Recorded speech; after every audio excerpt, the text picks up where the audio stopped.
አርዕስተ ዜና ሰባተኛውን ሀገራዊ ምርጫ ለማካሄድ አስቻይ ሁኔታ በሌለባቸው አካባቢዎች ባለድርሻ አካላት የበኩላቸውን እንዲወጡ ተጠየቀ። በትግራይ ክልል ተቋርጦ የነበረውን የህብረተሰብ ጤና መድን አገልግሎት ለማስጀመር ጥረት እየተደረገ መሆኑ ተገለጸ። ከውጭ በምዕራብ አፍሪካዊቷ ቤኒን የተደረገው የመፈንቅለ መንግስት ሙከራ ከሸፈ።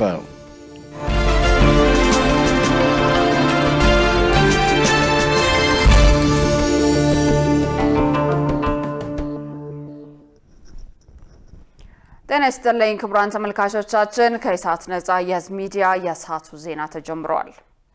ትዕግስት ተስፋዬና እኔም ደረጀ ይልማ ዜናውን ወደ እናንተ እናደርሳለን። ለምልክት ቋንቋውም እንደዚሁ ዳዊት ጎሳይ አብሮናል።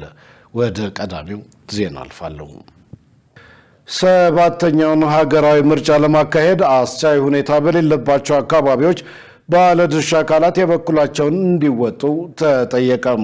የኢትዮጵያ ብሔራዊ ምርጫ ቦርድ የሰባተኛውን ሀገራዊ ምርጫ የጊዜ ሰሌዳ በዛሬው ዕለት ይፋ አድርጓል። ትዕግስት ተስፋዬ አዘጋጅተዋለች። ሙሉ ቀን ሰለሞን እንደሚከተለው ያቀርበዋል።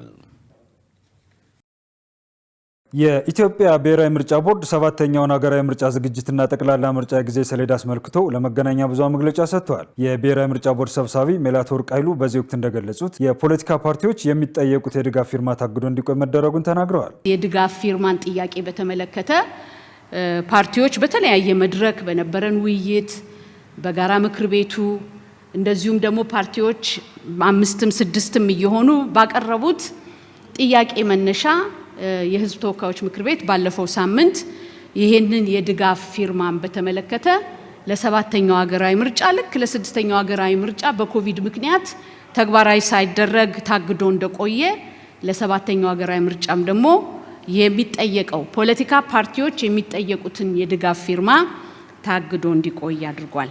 ኢሳት ነጻ የህዝብ ሚዲያ የጸጥታ ችግር ባሉባቸው አካባቢዎች ምርጫን ለማድረግ ያለው ሁኔታ ምን ይመስላል፣ የተደረገው ዝግጅት በምን ደረጃ ላይ ነው ሲል ላቀረበው ጥያቄ የቦርዱ ሰብሳቢ ተከታዩ ምላሽ ሰጥተዋል። የፖለቲካ ፓርቲዎችን፣ የሲቪል ማህበረሰብ ድርጅቶችን ፕሮግራም አውጥተን መወያየት ስለሚጠይቀን መረጃው ተደራጅቶ መጥቶ እርግጠኛ የሆነበትን ቀን በምናውቅበት ጊዜ ያው የሚታወቅ ይሆናል፣ ለባለድርሻ አካላትም የሚገለጽ ይሆናል። ስለዚህ በዚህኛው ወር እናደርጋለን፣ ከዛ በሚቀጥለው ሁለተኛ ይሄን እናደርጋለን፣ በሶስተኛ ምንለው አይደለም። እንደ ሁኔታው እንደ ተጨባጭ ሁኔታ በቀጣይነት የምናደርገው ነው። እንደምታውቁት የአስቻይ ሁኔታ የሰላም ሁኔታ እስከ ምርጫው ቀን ድረስ የሚደረግ አሴስመንት ነው። እንዳልኩት በዚህ በቀረበው ዳታ መነጋገር ብቻ አይደለም። ከዳታው በኋላ መሬት ላይ ወርዶ ቲም አቋቁሞ ሞኒተሪንግ ቲም አቋቁሞ የቦርዱ ተወካዮች፣ የፖለቲካ ፓርቲ ተወካዮች፣ የሲቪል ማህበረሰብ ድርጅቶች ተወካዮች ባሉበት እነኚህ ችግር አለባቸው በሚባሉበትም ቦታዎች እየተዘዋወሩ አስቻይ ሁኔታ አለመኖሩን በጋራ ነው አሴስ የሚደረገው። በቀረበው የምርጫ ጊዜ ሰሌዳ መሰረት ከግንቦት 26 እስከ ሰኔ 1 ቀን 2018 ዓ.ም ድረስ የምርጫ ውጤት ከክልሎች ለምርጫ ቦርድ እንደሚቀርብ ተመልክቷል።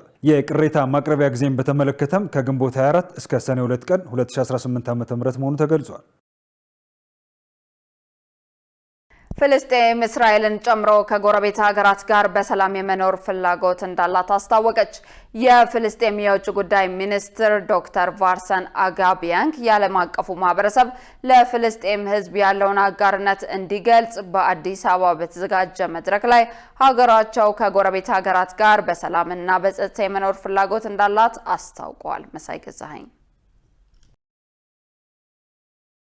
የዓለም አቀፉ ማህበረሰብ ለፍልስጤም ህዝብ ያለውን አጋርነት የሚገልጽበት ቀን ዛሬ በአዲስ አበባ የተባበሩት መንግስታት የስብሰባ ማዕከል ተከብሮ ውሏል። በወቅቱ ኢትዮጵያን ጨምሮ በርካታ ሀገራት የቀድሞዋን ፍልስጤም ለመመለስ ሰላም መፍጠር በሚቻልባቸው መንገዶች ላይ እንደሚሰሩ ገልጸዋል። የፍልስጤም የውጭ ጉዳይ ሚኒስቴር ዶክተር ቫርሰን አጋብኪያን ለፍልስጤማውያን አጋርነት ማሳየት ማለት የሁሉም ፍልስጤማውያን ህይወት ዋጋ እንዳለውና ህፃናቱም የወደፊት ህይወት እንደሚገባቸው ማሳያ ነው ብለዋል። የሀገራቱ አጋርነት ለፍልስጤም ያበረከተውን አስተዋጽኦ የውጭ ጉዳይ ሚኒስቴሯ እንደሚከተለው አብራርተዋል። Your solidarity tells us we stand with you, we hear you. የእናንተ አጋርነት የሚያሳየን ከእናንተ ጋር ነን፣ እየተመለከትናችሁ ነው፣ እናደምጣችኋለን፣ በፍልስጤም ፍትህ እንዲሰፍን እንደግፋችኋለን ማለት ነው።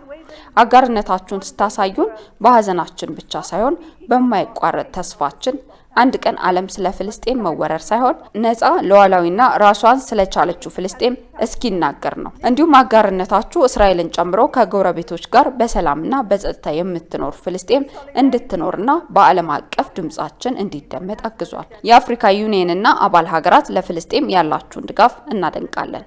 እኛ ማንኛውንም እድል ወደ ሰላም ከተረጅነት እንድንወጣ የሚያደርገንና ለፍትህ ለሰው ልጆች ክብርና የዓለም አቀፍ ሕግ እንዲከበር እንሰራለን። ሰላምን ለማስከበር ቁርጠኞች ነን፣ እናሳካዋለን ከእናንተ አጋርነትና ድጋፍ ጋር። We will achieve it with your solidarity and support. በኢትዮጵያ የውጭ ጉዳይ ሚኒስቴር ተወካይ አምባሳደር ዳዋኖ ከድር የኢትዮጵያን አጋርነት በሚመለከት መልእክት አስተላልፈዋል። ኢትዮጵያና ፍልስጤም ጥልቅ የሆነ የእርስ በርስ ግንኙነት አላቸው።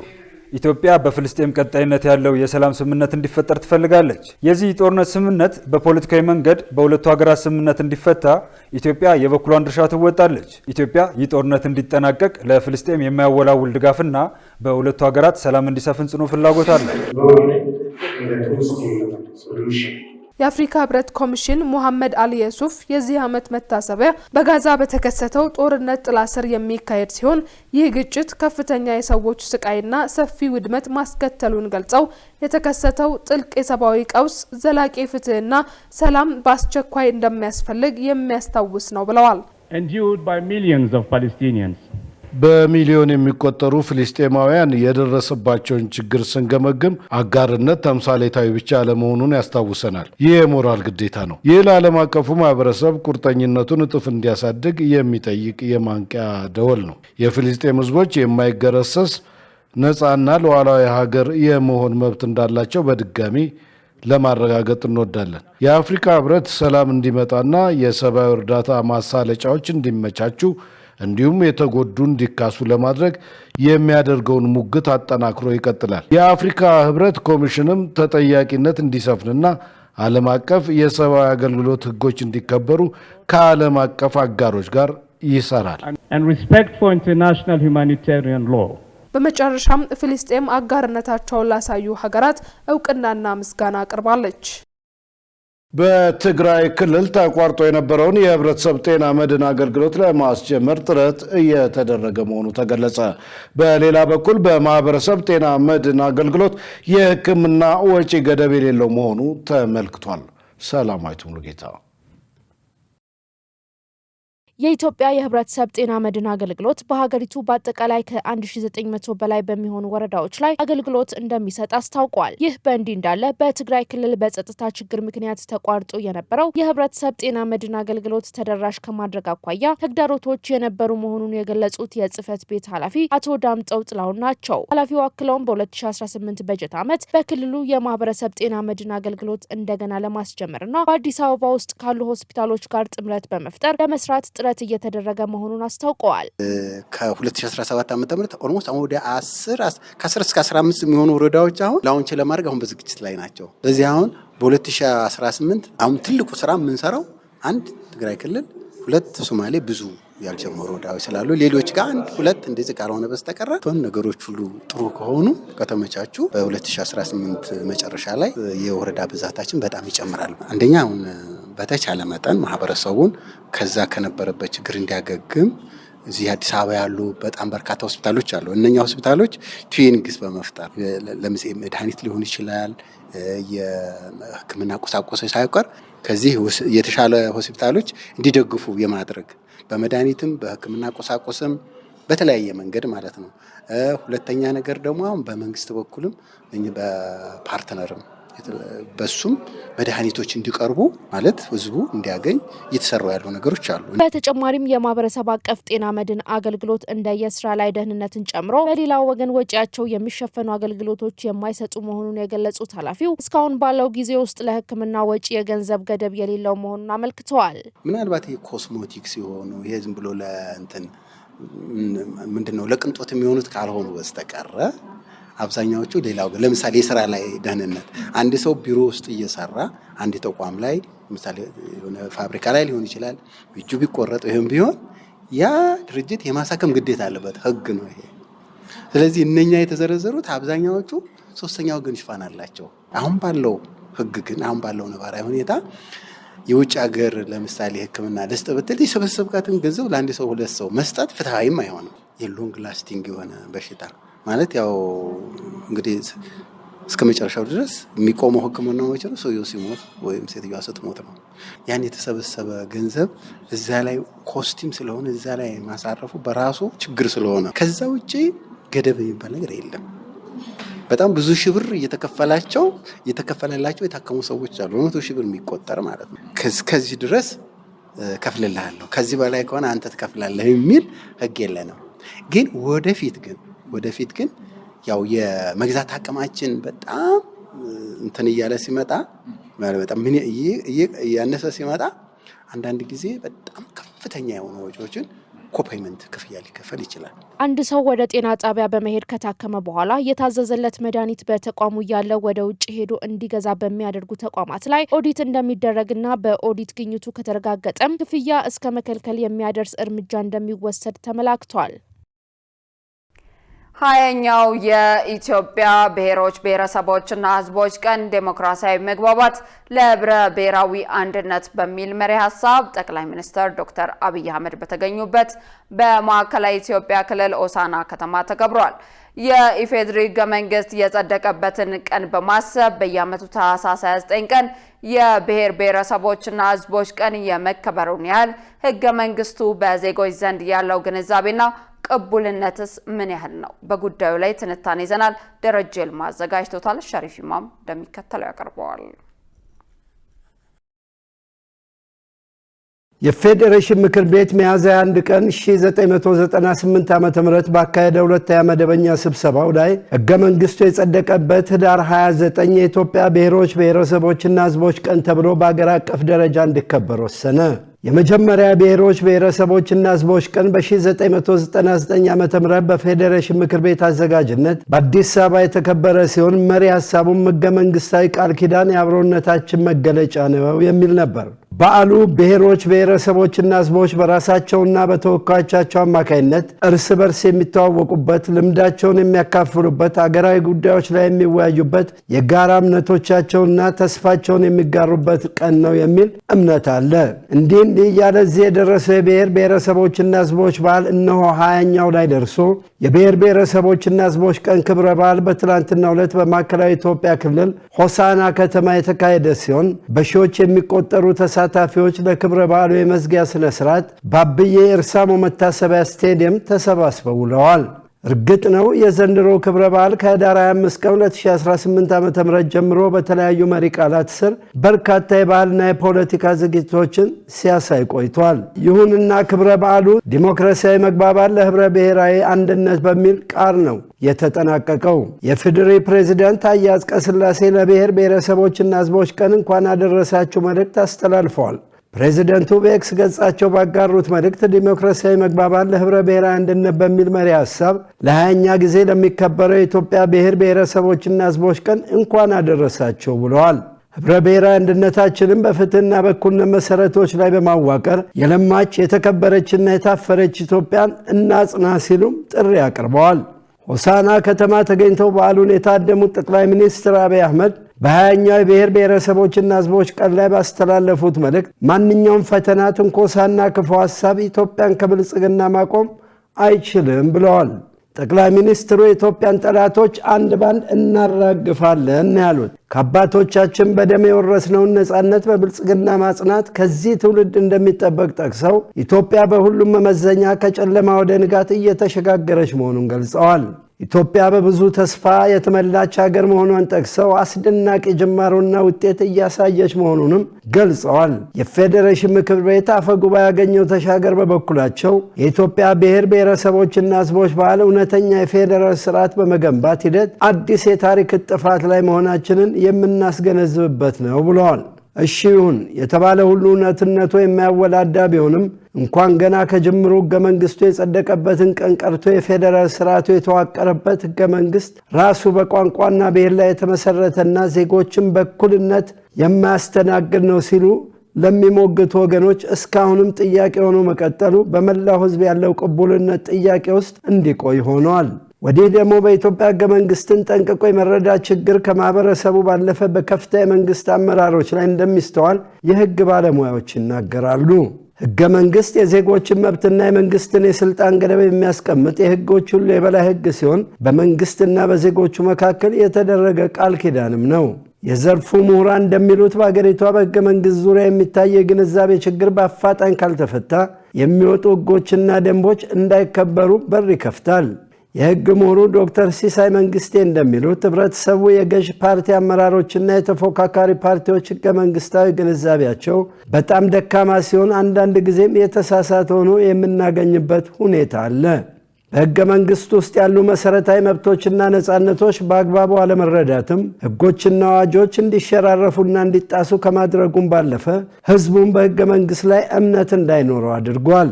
የተቃዋሚ የፖለቲካ ፓርቲዎችን ካየን ሕገ መንግስትን በአግባቡ ካለመረዳት የተነሳ በሕገ መንግስት ውስጥ ያሉ መልካም ነገሮችን በደንብ ያለማየትና ያለመገንዘብ ህዝቡም እንዲያውቃቸውና እንዲገነዘብ ያለማድረግ ከዚያ ይልቅ ችግር አለባቸው ብለው የሚያስቧቸውን አንድ ወይም ሁለት አርቲክሎችና ድንጋጌዎችን አጉልተው ማሳየት ይቀናቸዋል። መንግስት ከከፍተኛ አመራሮቹ ጀምሮ የሕገ መንግስቱን ዝርዝር ድንጋጌዎች የማሳወቅና በአግባቡ እንዲተገበርም የማድረግ ሥራ መስራት አለበት ይላሉ ምሁራኑ። ሕገ መንግስቱ በርካታ የሰብአዊና ዲሞክራሲያዊ ድንጋጌዎችን የያዘና ሰፊ በመሆኑ ይህንን ተረድቶ የሚያስፈጽም የኔ ነው የሚል ትውልድ መፈጠር እንዳለበትም ተናግረዋል ዶክተር ሲሳይ። ይህ ሕገ መንግስት ብዙ ጠቃሚ ነገሮች፣ ብዙ የሚያስማሙ ነገሮች እንዳሉት መታመን አለበት ያሉት ምሁሩ ከሕገ መንግስት 1/3 የሚሆነው አንቀጽ 13 እስከ 42 የሚሆነው ሰብአዊ መብቶችና ዲሞክራሲያዊ መብቶች በአጠቃላይ መሰረታዊ መብቶችና ነፃነቶች በሚል ርዕስ ስር ያካተተ ነው ብለዋል። ሌላኛው የህግ ባለሙያ አቶ አማን ኡመር በሀገሪቷ የሕገ መንግስት አረዳድ ችግር አለ፣ ሕገ መንግስቱን አውቀናል የሚሉትም በተሳሳተ መልኩ የመተርጎም ችግር አለባቸው ይላሉ። በክልልና በፌዴራል መንግስት የሚነሱ አንዳንድ ሰጣ ገባዎች በሕገ መንግስቱ ላይ የተቀመጡ ድንጋጌዎች በአግባቡ ያለመተግበር ማሳያዎች ናቸው ብለዋል። ሕገ መንግስት የአንድ ሀገር የበላይ ህግ የሆነና የሀገሪቷ ዜጎች አብረው በጋራ ለመኖርና ለማደግ እንመራበታለን በማለት የተስማሙበት ሰነድ ነው። ያም ሆነ ይህ በሕገ መንግስቱ ላይ የሚነቀሱ ችግሮች በሀገራዊ ምክክሩ ሂደት መፍትሄ እንደሚበጅላቸው ይጠበቃል።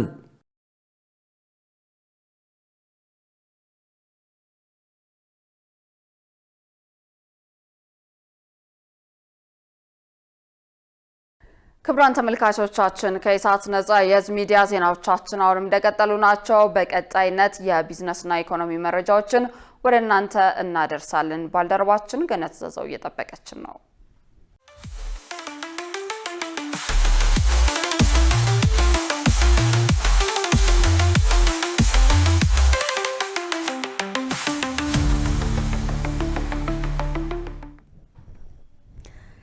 ሰላም ጤና ይስጥልን ተመልካቾቻችን፣ ከኢሳት ነጻ የህዝብ ሚዲያ ለዕለቱ ያዘጋጀናቸውን የቢዝነስና የኢኮኖሚ መረጃዎችን ወደ እናንተ እናቀርባለን። ከዘገባዎቹ ጋር ገነት ዘዘው ነኝ። አብራችሁን ቆዩ።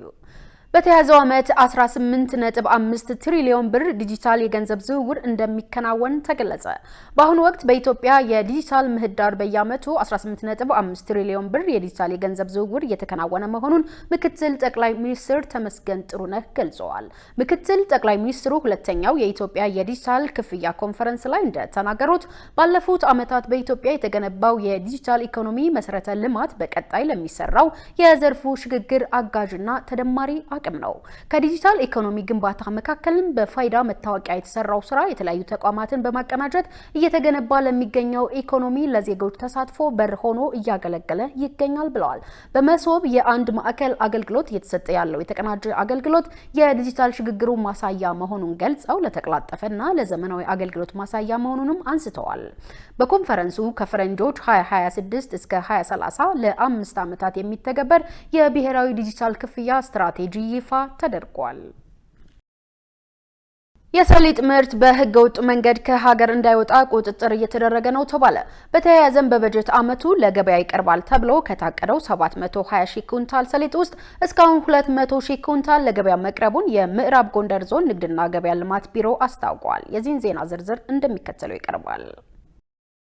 ሰሊጥ በዓለም አቀፍ ገበያ ከፍተኛ ተፈላጊ ከሆኑ የቅባት ሰብሎች መካከል አንዱ መሆኑንና ለኢትዮጵያም የውጭ ምንዛሬ እያስገኘ መሆኑ ይገለጻል። ከዚህ አንጻር በአሁኑ ወቅት ያለው የሰሊጥና የሌሎች የቅባት እህሎች የምርት አሰባሰብ ሂደትና ግብይት ምን እንደሚመስል ኢሳት የምዕራብ ጎንደር ዞንን የንግድና ገበያ ልማት ቢሮን ጠይቋል። የቢሮው ኃላፊ ተወካይ ክብረት ደምሴ በሰጡት ምላሽ ዞኑ በዋናነት የሚያመርታቸው ምርቶች ሰሊጥ፣ አኩሪ አተር፣ ማሾና ጥጥ መሆናቸውን ጠቅሰው እነዚህ ምርቶች በሀገር ውስጥ ለሚገኙ ኢንዱስትሪዎች ከማቅረብ ባሻገር የውጭ ምንዛሬ እያስገኙ መሆኑን ተናግረዋል። በመሆኑም የሰሊጥ ምርት በዚህ ዓመት በምርትም ሆነ በግብይት ከባለፈው ዓመት ጋር ሲነጻጸር የተሻለ መሆኑን አቶ ክብረት ጠቅሰው በበጀት ዓመቱ ለገበያው ይቀርባል ተብሎ ከታቀደው 720 ሺህ ኩንታል ሰሊጥ ውስጥ እስካሁን 200 ሺህ ኩንታል ለገበያ መቅረቡን አስረድተዋል። ለኩንታል ሰሊጥ እስከ 18500 ብር ድረስ ደርሶ ነበር።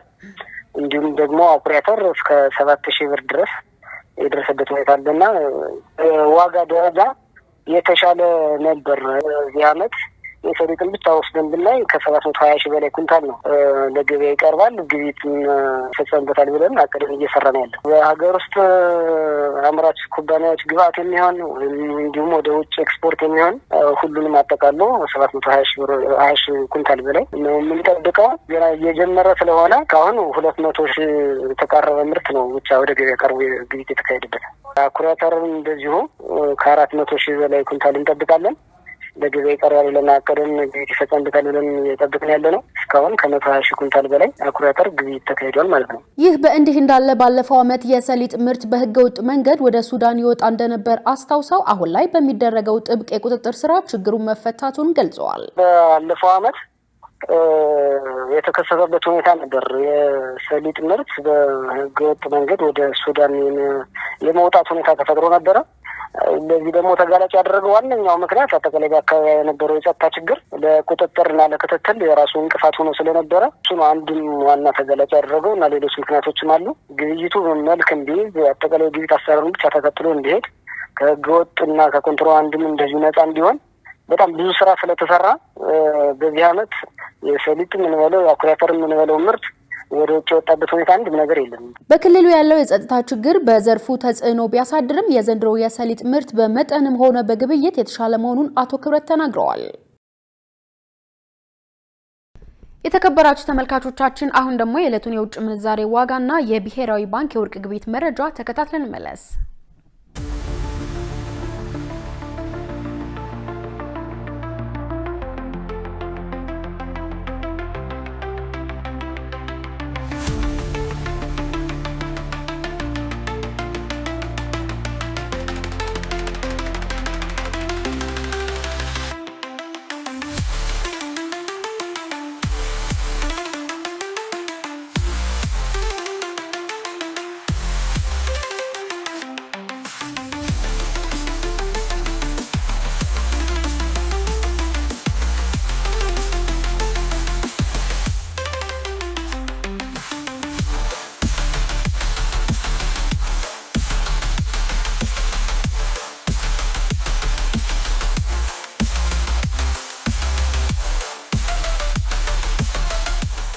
ተመልካቾቻችን ለዕለቱ ያዝናቸው የቢዝነስና የኢኮኖሚ መረጃዎችን ይመስላሉ። ወደ ቀጣይ ዜና ላሳልፋችሁ።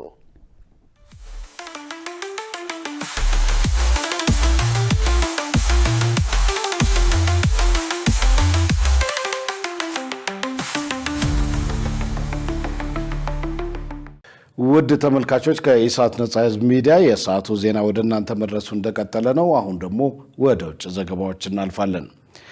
በምዕራብ አፍሪካዊቷ ቤኒን የተደረገው የመፈንቅለ መንግስት ሙከራ ከሸፈ። አማጺ ወታደሮቹ ለአጭር ጊዜ ያህል ስልጣን ቢይዙም ለፕሬዝዳንቱ ታማኝ የሆኑ ኃይሎች ቁልፍ ቦታዎችን መልሰው ይዘዋል። በሌላ በኩል ናይጄሪያ ስርዓቱን ለመታደግ ተዋጊ ጄቶቿን ልካለች። ዮሐንስ ተስፋ ምዕራብ አፍሪካ ዳግማ ለመረጋጋት ገጥሟታል። በቤኒን ቅዳሜና እሁድ በተፈጸመ የመፈንቅለ መንግስት ሙከራ ምክንያት ናይጄሪያን ጨምሮ በቀጠናው የሚንቀሳቀሱ ኃይሎች ጣልቃ እንዲገቡ አድርጓል። የቤኒን ፕሬዝዳንት ፓትሪስ ታሎን እሁድ ዕለት ባረጋገጡት መረጃ መሰረት በጥንቶ ከተማ የጦር መሳሪያ ተኩስ ከተሰማና አማጺ ወታደሮች በቴሌቪዥን ቀርበው ስልጣን መያዛቸውን ከገለጹ በኋላ ወታደሮች መንግስታቸውን ለመገልበጥ ሞክረው ያሉና ለእርሳቸው ታማኝ የሆኑ ኃይሎች ጸምተው በመቆም ቁልፍ ቦታዎችን መልሰው ይዘዋል። የመጨረሻዎቹን የተቃውሞ ስብስቦችን በመበተን ስርዓቱን ከመፍረስ መጠበቁ ተናግረዋል። ወታደራዊ አመጽ ያስተባበረው አካል እንደሚቀጣም ቃል ገብተዋል። የመንግስቱ ቃል አቀባይ ቢያንስ 14 ወታደሮች መታሰራቸውን አረጋግጠዋል። የመፈንቅለ መንግስቱ አስተባባሪ ነው ተብሎ የተጠረጠረው የአማጺው ኃይል መሪ ሌተናንት ኮሎኔል ፓስካል ቲግሪታ ታስሯል ወይ የሚለው ግን እስካሁን ግልጽ አይደለም። ሙከራው የተካሄደው ቤኒን በሚያዝያ ወር ለሚካሄደው ምርጫ እየተዘጋጀች ባለችበት ወቅት ነው። ይህም የታሎን ፕሬዝዳንታዊ የስልጣን ዘመን ማብቂያ ምልክት እንደሚሆን ይጠበቃል። በቅርብ ዓመታት የፖለቲካው ሁኔታ ውጥረት የበዛበት ሆኖ ቆይቷል። ተቃዋሚዎች ታስረዋል። የፖለቲካ እጩዎች ተቀባይነት አጥተዋል። ተቺዎችም ገዢው ጥምረት ስርዓቱን እያጭበረበረ ነው ሲሉ ይወቅሳሉ። በተለይም ባለፈው ወር የወጣው የህገ መንግስት ማሻሻያ የፕሬዝዳንቱን የስልጣን ዘመን ከ5 ወደ 7 ዓመት ካራዘመ በኋላ ውጥረቱ ጨምሯል። አማጽያኑ ራሳቸውን የመሰረታዊ ለውጥ ወታደራዊ ኮሚቴ ብለው በመጥራት በሰሜናዊ ቤኒን እየተባባሰ የመጣውን የጸጥታ መጓደልና በግንባር ላይ ያሉ ወታደሮች ችላ መባላቸውን ለተቃውሞ በምክንያትነት ጠቅሰዋል። ሀገሪቱም ከኒጀር፣ ቡርኪና ፋሶና ማሊ ቀጠናዊ አማጺዎች ጋር ግንኙነት ባላቸው የታጠቁ ቡድኖች አማካኝነት እየተባባሰ የመጣ ጥቃት ገጥሟታል። ከቤኒን ጋር ድንበር የምትጋራውና ጥልቅ ኢኮኖሚ ትስስር ያላት ናይጄሪያ የታሎን መንግስት 2 አስቸኳይ የእርዳታ ጥያቄዎች ካቀረበ በኋላ በፍጥነት ጣልቃ ገብታለች። ፕሬዝዳንት ቦላ ቲኑቡ የቤኒንን የአየር ክልል ለመቆጣጠርና ስትራቴጂያዊ ቦታዎችን ለማስጠበቅ ተዋጊ ጀቶችንና የምድር ጦር ሰራዊት መላካቸውን አረጋግጠዋል። ቲኑቡ የናይጄሪያ ኃይሎች ጎረቤት ሀገርን በማረጋጋትና ህገ መንግስታዊ ስርዓትን በመጠበቅ እንደረዱም ጨምረው ገልጸዋል። ሌሎች በቀጠናው የሚንቀሳቀሱ አካላትም በፍጥነት እርምጃ ወስደዋል። የምዕራብ አፍሪካ መንግስታት የኢኮኖሚ ማህበረሰብ ኢኮዋስ ወታደራዊ ኃይልን ዝግጁ እንዲሆን ያዘዘ ሲሆን ከናይጄሪያ፣ ከሴራሊዮን፣ ከአይቮሪ ኮስት እና ከጋና የተውጣጡ ወታደሮችን በንቃት እንዲጠብቁ ትዕዛዝ ተሰጥቷል። የአፍሪካ ህብረት በበኩሉ የመፈንቅለ መንግስቱን ሙከራ አውግዞም ለፕሬዝዳንት ታሎን ያለውን ሙሉ ድጋፍ ገልጿል። በሌላ በኩል ተንታኞች የመፈንቅለ መንግስት ሙከራዎች በአብዛኛው የሚመነጩት በህዝብ የጸጥታ እጦት ቅሬታ፣ አከራካሪ በሆኑ ምርጫዎችና ዲሞክራሲያዊ ደንቦችን በሚጥሱ መሪዎች ምክንያት መሆኑን ያስጠነቅቃሉ። ቤኒን ከዚህ ቀደም መረጋጋት የሰፈነባት ሀገር ብትሆንም እሁድ ከሰዓት በኋላ ታሎን ወደ ነበረበት መመለሱን አረጋግጠዋል። በብዙሃን ልብ ውስጥ ያሉ ጥያቄዎች ግን አሁንም አልተመለሱም። የጸጥታ ኃይሎች ተሳትፎ ምን ያህል ሰፊ ነበር? በቅርብ ሊካሄድ በታሰበው ምርጫ ላይ ያለው የፖለቲካ ውጥረት ለሴራው አስተዋጽኦ አድርጓል ወይ? ተጨማሪ አለመረጋጋትስ ይኖር ይሆን? ለጊዜው የሚታወቅ ነገር ቢኖር ፈጣኑን የሀገር ውስጥ ተቃውሞ በናይጄሪያ ፈጣን ወታደራዊ ድጋፍ አማካኝነት መክሸፍ መቻሉን፣ ቀድሞውኑም በከባድ የዲሞክራሲ ውጥንቅጥ ውስጥ ባለ ቀጠና ውስጥ ሌላ የመንግስት ውድቀት እንዳይኖር መከላከል እንደረዳ ነው። መረጃውን ስናሰናዳ ዶን ኒውስ፣ አልጀዚራ እና ሌሎች ዋቢ ሆነውናል። የተባበሩት መንግስታት ድርጅት ብሪታንያና ሞሪሸስ የቻጎሳውያንን ነባር ህዝቦች የሚጎዳ ስምምነት ከመፈረም እንዲቆጠቡ አስጠነቀቀ። ብሪታንያና ሞሪሸስ በህንድ ውቅያኖስ ውስጥ የሚገኙ ነባር የቻጎሳውያንን ህዝቦች መብት የሚጥስና በድጋሚ የሚጎዳ ስምምነት ከመፈረም እንዲቆጠቡ የተባበሩት መንግስታት የጸረ ዘር አድሎ ኮሚቴ አስጠንቅቋል። ብሪታንያ አካባቢውን ተቆጣጥራ በነበረችበት ወቅት በአውሮፓውያኑ አቆጣጠር በ1960ዎቹና 1980ዎቹ 2000 የሚደርሱ በህንድ ውቅያኖስ በምትገኘው ቻጎስ ደሴት የሚኖሩ ነባር ቻጎሳውያን ህዝቦች ከመኖሪያቸው በኃይል ተፈናቅለው ወደ ብሪታንያ መሰደዳቸውን ሮይተርስ ዘግቧል። በኃይል ከግዛታቸው ተፈናቅለው ወደ ብሪታንያ ከተሰደዱት ቻጎሳውያን መካከል አብዛኞቹ አንድ ቀን ወደ ሀገራችን እንመለሳለን የሚል ህልም የነበራቸው መሆኑን ዘገባው አስታውሷል። ዓመታትን ካስቆጠረው ድርድር በኋላ ባለፈው ግንቦት ላይ የቻጎስ ደሴት ሉዓላዊነትን ለሞሪሸስ አሳልፎ እንዲሰጥና ሞሪሸስ ደሴቱን በስሯ እንድታስተዳድር ብሪታንያ ደግሞ በዲዮጎ ጋርሺየስ የነበረውን የአሜሪካ ብሪታንያ የአየር ኃይል ይዞታ በረጅም ጊዜ ሊዝ ተቆጣጥራ እንድትቆይ ሁለቱ ሀገራት ተስማምተዋል። ይህም ከመኖሪያ ግዛታቸው በኃይል ተፈናቅለው ወደ ብሪታንያ እንዲሰደዱ የተደረጉና አንድ ቀን ወደ ሀገራቸው እንመለሳለን የሚል ህልም የነበራቸውን ቻጎሳውያንን ነባር ህዝቦች ህልማቸውን የሚያመክን ከመሆኑም በላይ በህልውናቸው ላይም ዘላቂ አደጋ ሊያስከትል የሚችል በመሆኑ በብሪታንያና ሞሪሸስ ስምምነቱን እንዳይፈርሙ የተባበሩት መንግስታት የጸረ ዘር አድሎ ኮሚቴ ባወጣው መግለጫ አስጠንቅቋል። ኮሚቴው በዚህ ወር በጄኔቫ ባደረገው ስብሰባ ስምምነቱ ከዚህ በፊት የደረሰባቸው በደል ሳያንስ የቻጎሳውያን ነባር ህዝቦች ወደ ትውልድ ሀገራቸው ዲያጎ ጋርሺያስ ደሴት እንዳይመለሱ በግልጽ የሚከለክልና በእነዚህ ነባር ህዝቦች የመኖር ህልውና ላይ ስጋትን የሚጋርጥ ነው ሲል አውግዟል። ክቡራን ተመልካቾቻችን ከኢሳት ነጻ የህዝብ ሚዲያ ለሰዓቱ ያዝናቸው ዘገባዎች በዚሁ ተጠናቀዋል። ትዕግስት ተስፋዬና እኔም ደረጀ ይልማ ዜናውን ወደ እናንተ አድርሰናል። ለምልክት ቋንቋውም እንደዚሁ ዳዊት ጎሳዬ አብሮን ቆይቷል። ከቀሪ የኢሳት ዝግጅቶች ጋር ሰናይ ጊዜ